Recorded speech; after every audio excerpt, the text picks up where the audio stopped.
मकर संक्रांति का पर्व है।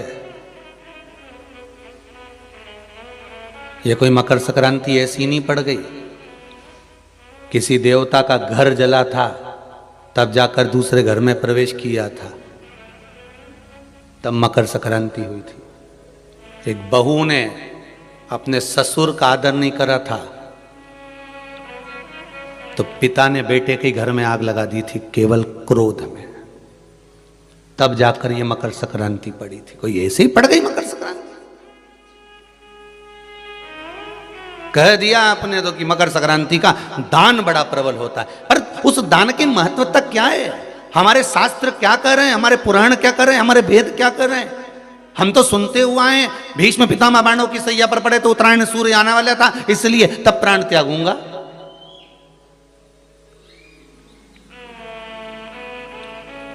मकर राशि में सूर्य प्रवेश करेगा तब मैं आनंद पाऊंगा, तब मैं दान करूंगा पुण्य। तो आखिर दान की महत्वता इतनी प्रबल कैसे हो गई? वो तिल की महत्वता इतनी प्रबल कैसे हो गई? वो गुड़ की महत्वता इतनी प्रबल कैसे हो गई? कहीं हमारे यहाँ एक भी मैसेज में ये नहीं लिखा हुआ आया होगा कि शक्कर तिल्ली का दान करो, गुड़ तिल्ली का दान करो।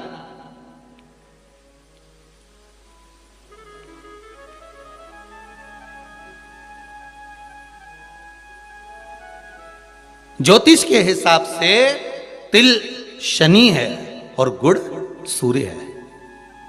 ज्योतिष के हिसाब से तिल शनि है और गुड़ सूर्य है। कोई साधारण सा भाव नहीं प्रगटा है महाराज जी। इस मकर संक्रांति पर केवल लोगों ने कह दिया कि पतंग उड़ा लो, तो कितनी अच्छी बात है, हिंदू धर्म में कम से कम एक दिन दिया उड़ा लो, जितनी मैंने उड़ाओ, पर एक ही दिन उड़ाना रहे और एक ही दिन काटना। बाकी के दिनों में ना तो किसी के बारे में उड़ाना और ना किसी की काटना।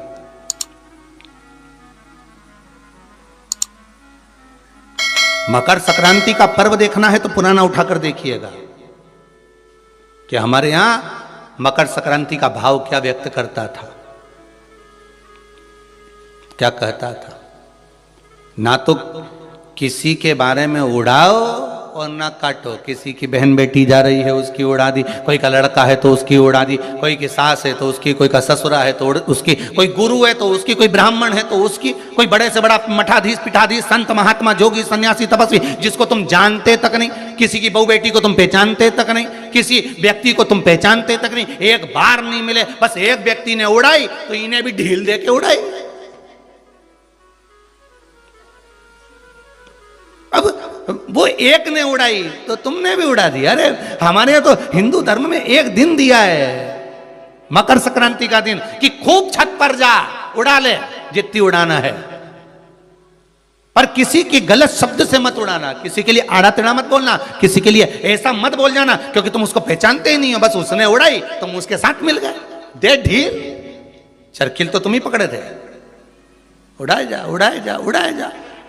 उन्हें उसकी बेटी के लिए कुछ कहा, 4 लोगों ने मिलकर और कह दिया, 5 लोगों ने मिलकर और कह दिया। किसी के बहू के लिए कहा, एक ने कहा, दूसरे ने फिर कह दिया, 4 ने मिलकर फिर कह दिया। किसी के बेटे के लिए कहा, किसी गुरु के लिए कहा, किसी ब्राह्मण के लिए कहा, किसी संत के लिए कहा, किसी साधु के लिए कहा। किसी ने एक संत पर उंगली उठाई, सबने उड़ाना चालू कर दिया। किसी ने एक गुरुजन पे उंगली उठाई, सबने उड़ाकर चालू कर दिया। हम उड़ा रहे, ना तो जानते ना पहचानते, ना देखा ना भाला, ना कभी उससे मिले ना जाने, बस उसने उड़ाई थी और तुमने जरखिल से ढील देके उड़ाना चालू कर दिया।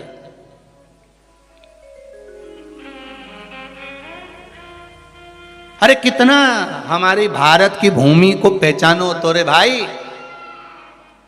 ये वो भारत की भूमि है जहां मोहल्ले में एक दुकान लगी हुई है और एक दुकान की अगर बोनी नहीं होती थी तो दूसरी दुकान वाला अन्न नहीं खाता था। वो नियम अभी भी खत्म नहीं हुआ, अब मरे तक रह गया कि मोहल्ले में कोई मर जाता है तो मोहल्ले के लोग अन्न नहीं बनाते, खाते नहीं जब तक कि वो अर्थी नहीं उठ जाती। पर आज के समय में तो वो भी गया, ये तो अंदर जाके समोसा निपटा लेता है। तो का आज के समय में कौन रुकता है? मोहल्ले में मरा, पर पहले नियम था कि एक मोहल्ले में जितनी दुकान होती थी उस दुकान के बाहर एक कुर्सी रखी होती थी।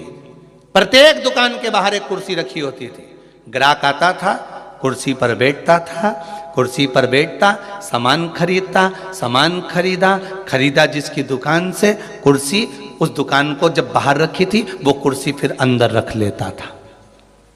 अब जिसकी दुकान में कुर्सी अंदर चली जाती थी, उस दुकान पर अगर कोई सामान खरीदने आता था तो जो दुकान का मालिक है वो कहता था भैया ये सामान मेरे पास में नहीं है, सामने वाली दुकान पर है, वहां चले जाओ। सामान इसके पास रहता था पर नहीं देता था, क्योंकि इसको मालूम है कि मेरी बोनी हो गई है पर सामने वाले की बोनी नहीं हुई है, इसलिए वो कहता था सामने वाली दुकान पे मिल जाएगा, मेरे यहाँ नहीं है। जब वो सामने वाली दुकान पर जाता था, कुर्सी पर बैठता था, सामने वाला उस कुर्सी को उठाकर अंदर रख लेता था। फिर कोई उसकी दुकान पर जाता था, भैया ये सामान है क्या, तो क्या हमारे पास नहीं मिलेगा, वो तीसरी दुकान पर मिलेगा, उसकी यहाँ भेज देते थे कि वहां चले जा, वहां कुर्सी पर। क्यों? क्योंकि अगर हमारे लाइन में, हमारी पट्टी में, हमारे मोहल्ले में अगर किसी एक दुकानदार का अगर बोनी नहीं हुई, बिक्री नहीं हुई, तो फिर हमारा भोजन करना व्यर्थ है। ये हमारा हिंदू धर्म था, ये मेरी भारत भूमि का गौरव था। और एक आज का जमाना, जो मिल जाए जितना मिल जाए निपटा लो, फिर मौका मिले कि नहीं मिले। आज के जमाने में बस निपटाओ, अपन तो काटो, दे के काटो।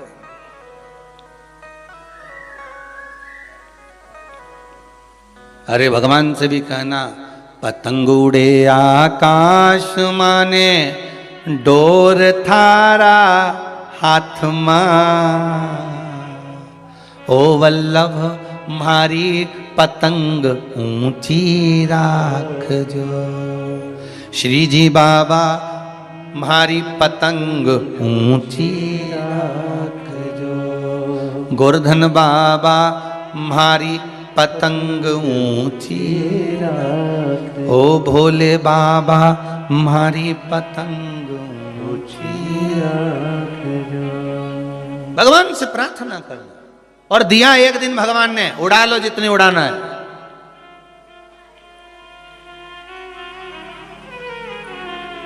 उड़ा लो।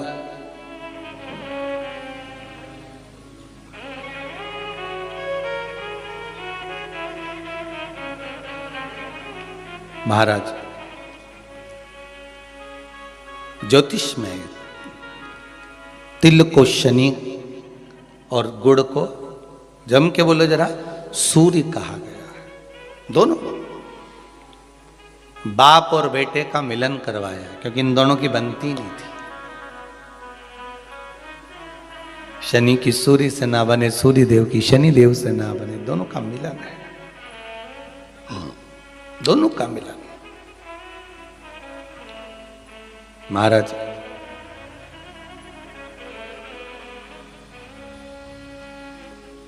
शिव महापुराण की कथा में भाव वर्णन करते हुए मानसरोवर शिव पुराण का स्मरण करें। एक बार सूर्यदेव अपने बेटे शनि के घर गए। शनिदेव का घर है कुंभ। कौन सा घर है? कुंभ।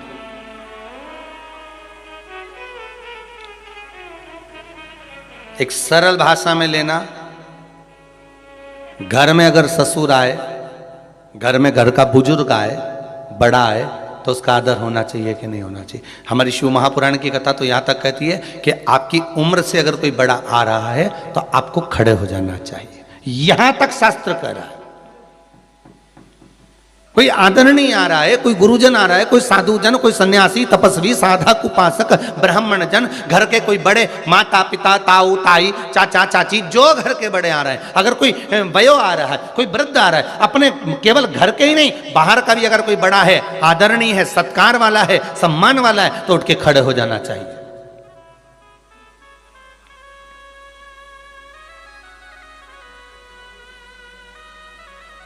पर जिन शनि महाराज का विवाह चित्ररथ की कन्या के साथ हुआ था, वो चित्ररथ की कन्या तो ये विचार में पड़ी थी कि मैं स्वयं इतनी प्रबल और जिसका पति इतना प्रबल,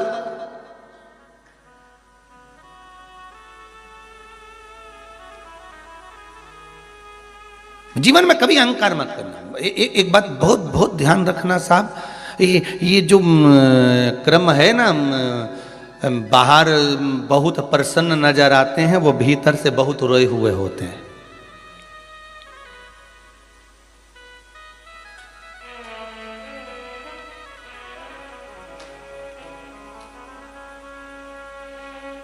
किसी ने पूछ लिया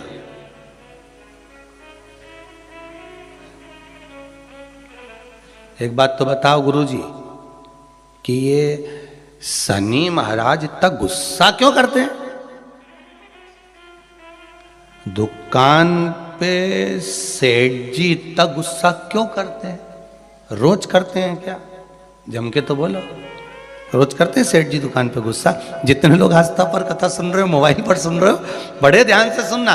सेठ जी रोज दुकान पे गुस्सा करते हैं क्या? सर रोज ऑफिस में गुस्सा करते हैं क्या? प्रतिदिन करते हैं क्या? नहीं,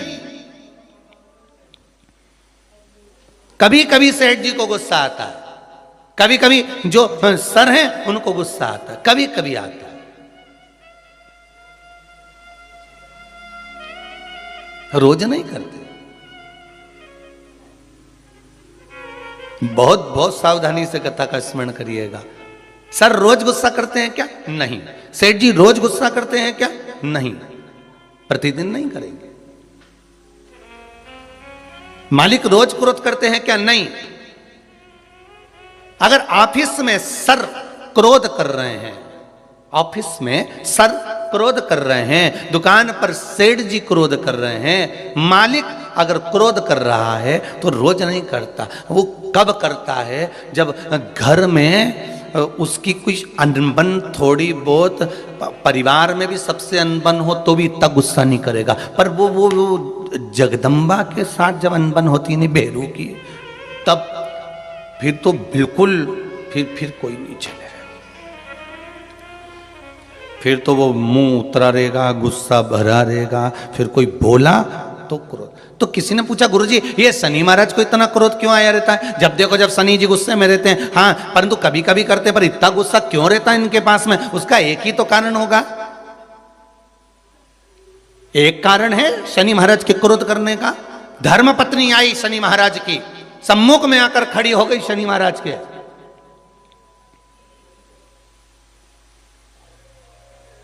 और अपने कार्य में शनि महाराज लगे रहे।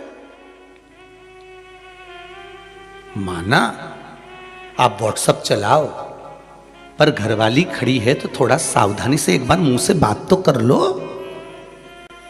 तुम्हें यूट्यूब चलाना है, फेसबुक चलाना है, इंस्टाग्राम चलाना है, व्हाट्सएप चलाओ, लैपटॉप चलाना है, फोन जो कुछ करना करो, पर जो आई है चाय लेकर बात करने के लिए 2 मिनट, उसने भी तो अपना मोबाइल रख के आई ना, चाय बना के लाई ना, और 2 कप लाई इसलिए लाई कि अपन दोनों बैठ के बात करेंगे।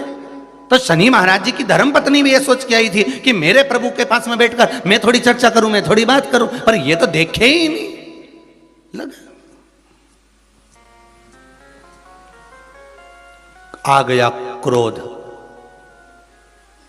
और क्रोध में बस खड़ी होकर बोल दी, मेरा श्राप है स्वामी तुमको। अब देखिए जरा शनि महाराज की पत्नी, मेरा श्राप है स्वामी तुमको, तुम मुझे नहीं देखे हो, अपने कार्य में लगे हो, मैं श्राप देती हूं, तुम जिस पर दृष्टि दोगे वो जलकर भस्म हो जाएगा। बहुत अच्छे थे शनि महाराज, ऐसा नहीं है, थे अच्छे, परंतु ये जगदम्बा के कारण गुस्सा आ गया बस, और श्राप मिला जिस पे दृष्टि दोगे, बस शनि महाराज ने भी सोच लिया अब क्या करूं, श्राप लग गया। भगवान शनि महाराज भी विचार करे कि अब किसी को भी देखूंगा, तो इसलिए शनि महाराज की दृष्टि नीचे रहती है, सामने कभी नहीं रहती। शनि मंदिरों में जितने भी शनि मंदिर हैं, आप सारे शनि मंदिरों में जाकर दर्शन करोगे तो शनि महाराज की दृष्टि सामने है, पर शास्त्र कहता है शनि महाराज ने दृष्टि अपने ऊपर नहीं रखी, नीचे की ओर रखी है, नीचे झुकाकर। अब लोग समझे तो ना, मंदिरों में जितने शनि मंदिर हैं सब मंदिरों में शनि की दृष्टि सामने रख दी। जो आता है तेल चढ़ाने पूजन करने के लिए दृष्टि सम्मुख होती है। शनि महाराज ने अपनी दृष्टि नीचे रखी है। शनि महाराज दृष्टि कब उठाते? जब किसी को नष्ट करना हो। तुम जिस पर दृष्टि डालोगे वो जलकर भस्म हो जाएगा, ये शनि महाराज की धर्म पत्नी ने कहा है। और आज शनि महाराज जी की धर्म पत्नी जिस घर में निवास कर रही हैं, शनि महाराज जिस घर में निवास कर रहे हैं, उस मकान का नाम क्या है? अभी बताया था, क्या नाम था? कुंभ। अपने भी मकान का नाम होता है ना, कोई ने पितृ कृपा लिख देता है, कोई गुरु कृपा लिख देता है, कोई देव कृपा लिख देता है, कोई लक्ष्मी कृपा लिख देता है, कोई अपने पिताजी का नाम से लिख देता है। मकान का नाम लोग रख देते हैं, ये हमारे मकान का नाम। तो शनि महाराज के घर का नाम था कुंभ। उस कुंभ मकान में शनि महाराज रह रहे थे, पिताजी का आगमन हो गया। बहुत ध्यान से सुनना, ये मकर संक्रांति की कथा है। पहले मिली कि नहीं मिली वो हम नहीं जानते, पर मकर संक्रांति का भाव को जान लीजिए महाराज कि क्यों महत्व है दान का, गुड़ और तिल्ली का, क्यों महत्व है सूर्य नारायण के पूजन का।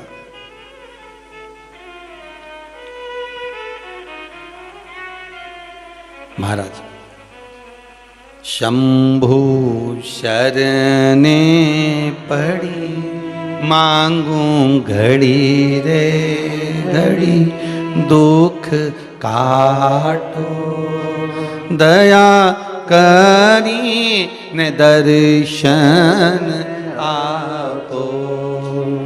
हे शिव करुणा सागर भगवान ओघड़दानी त्रिकालदर्शी शंकर की कथा कर रही है। भगवान सूर्य नारायण का प्रवेश हुआ कुंभ में, घर में प्रवेश करा। जैसे ही प्रवेश करा शनि महाराज तो उठ खड़े हुए, पर बहू खड़ी नहीं। घर का अगर कोई बड़ा आए, आदरणीय आए, सम्माननीय आए, तो उसको आदर देना चाहिए, सत्कार करो।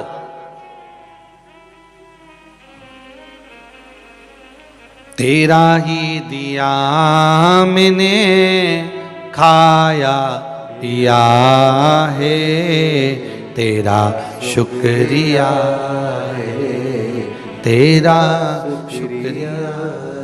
मुझे भोले बाबा ने बहुत दे दिया है, तेरा शुक्रिया है, तेरा शुक्रिया है। थोड़ा सा आदर करो। अच्छा, दोनों में विचार बड़े विचित्र होते हैं। बहू सोचती है मैं सास को सुधार दूं, और सास सोचती है, जम के बोलो, बहू को सुधार। और सुधरती दोनों ही नहीं है। धीरे धीरे करके सिधर जाती है, पर सुधर नहीं पाती। और कितना सुंदर भाव कहा है महाराज, अपन अपने आप को तो सुधार नहीं रहे, सब कुछ सुधार रहे। हमारे घर में शांति नहीं है गुरुजी, बहुत तकलीफ है गुरुजी।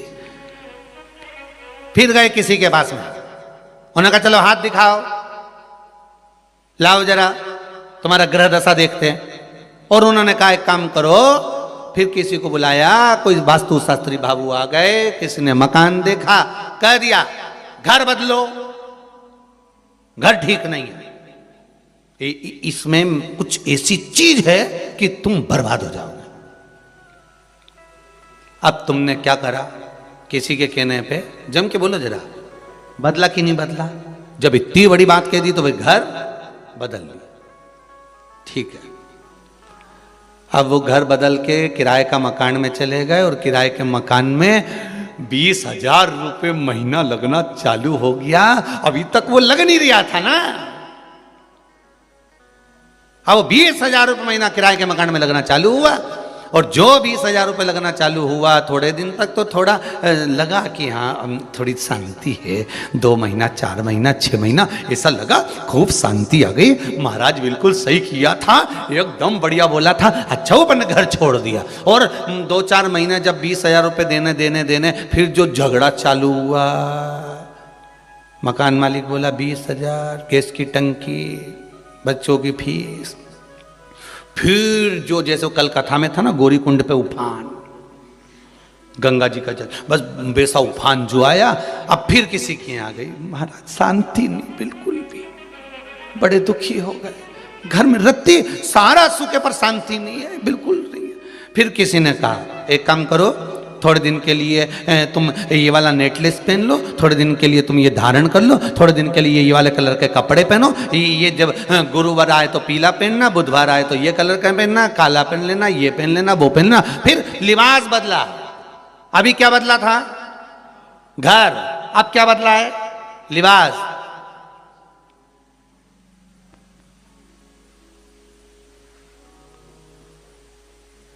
थोड़े दिन अच्छा लगा क्योंकि कपड़े चेंज हो गए, मॉल पे से नए आ गए, तो अभी दुखी भी नहीं होंगे क्योंकि अच्छा लगना।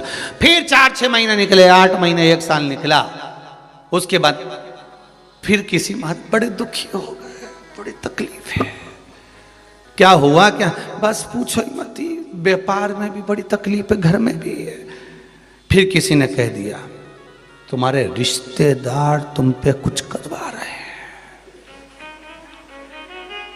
फिर तुम्हारे रिश्तेदार कर रहे हैं। अब क्या करा इसने? रिश्तेदारी छोड़ दी, क्योंकि महाराज जी ने कहा था रिश्तेदार करवा, रिश्तेदारी छोड़ दी। अब अभी क्या बदला था? सबसे पहले जम के बोलते जाओ, घर बदला, फिर लिबास बदला, फिर रिश्ते बदल दिए।